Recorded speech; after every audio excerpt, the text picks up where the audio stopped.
Today is October 23rd, 2011, and I'm aboard the Westsail 42 named Fiona.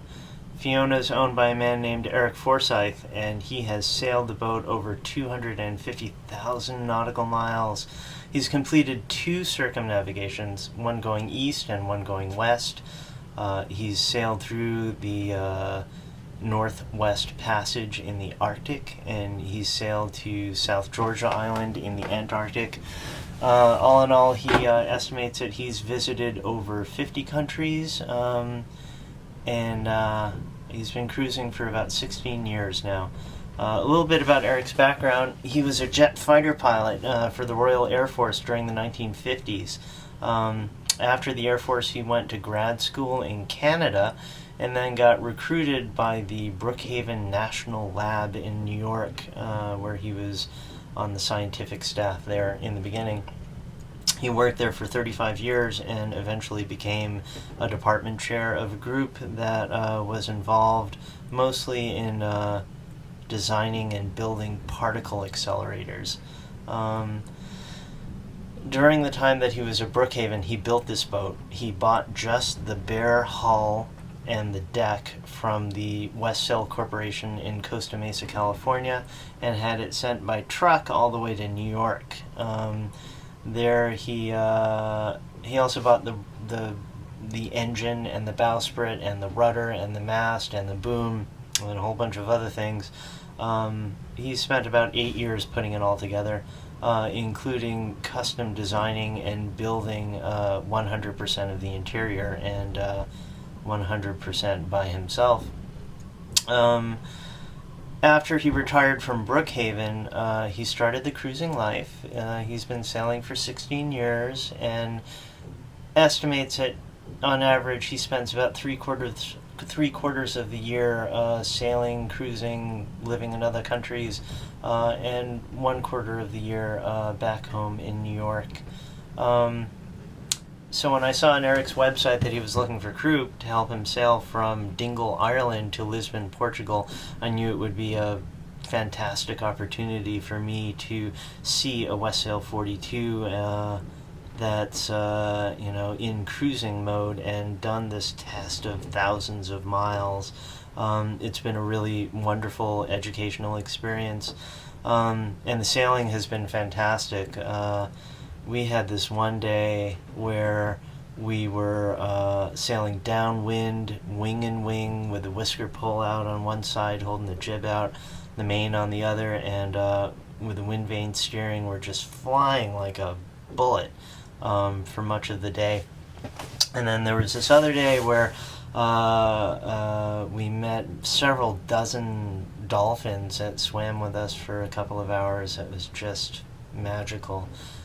It's also been really wonderful to spend time exploring Ireland and the 3 ports in Portugal that we visited, and it's been wonderful. So I'd like to take you on a little tour of this Westsail 42 named Fiona. Hey everybody, here we are in Marina de Cascais in Cascais, Portugal. There's Westsail 42 Fiona. I'm just gonna try to give you a really quick tour of the deck and interior, maybe noting things that may be of more interest to a Westsail 42 owner. First thing here is the bobstay. Eric replaced the bobstay with a 1/2-inch stainless steel chain because the wire snapped on him in a high wind situation. He had some spare anchor chain aboard when it happened, and he replaced it with 3/8-inch galvanized chain.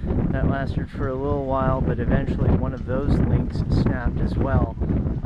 Now he's got a 1/2-inch stainless chain, and thinks that's it. He also, when he got dismasted, in winds estimated to be 150 knots between New York and Bermuda, the bowsprit got bent up, severely bent right there, and rather than getting a whole new bowsprit like I did, he took it off and brought it to a shop, and they bent it back and welded it back together, and then he added this, welded this piece here for additional support. He also welded this bar here. I don't know if you can see that. I can't see anything, it's too sunny. But he welded this bar on there for additional support as well. He replaced all of the teak on the bowsprit with much thicker teak than was originally used, because none of the old teak survived. It was just too thin. Let's see what else. He's got a Samson post there on the deck, unlike mine. He's got these blocks here for running the foreguy for the spinnaker. He's also got a block attached right here, which is used for the preventer. He has a preventer line going from the aft end of the boom all the way through the pulpit and through this block, and then to the windlass, where he can really tighten down on the main sail preventer. There's the dinghy, and that blue canvas there is an awning for the cockpit. He's got a staysail boom with no roller furling on it. He's got ratlines there that go up to the spreaders, and then he's got mast steps that go from the spreaders all the way up to the top. I climbed that yesterday. I learned that with mast steps, especially if you're under sail, you want the mast steps, or rather the ratlines, to be on the windward side to put tension on them, because otherwise when you're climbing up them, they're really wobbly. Continuing on, he's got the spinnaker and whisker pole mounted on the deck there, and that's where he keeps them. One thing about this cockpit is that it doesn't have any kind of enclosure, and he does have this dodger here, but he never ever uses it. He says that he doesn't like the dodger because it limits his visibility, and if the weather's really rough when they're offshore, then they're usually down below anyway, only coming up occasionally to check for ships. He's got these fender boards attached to the aft deck there, attached to the stanchions.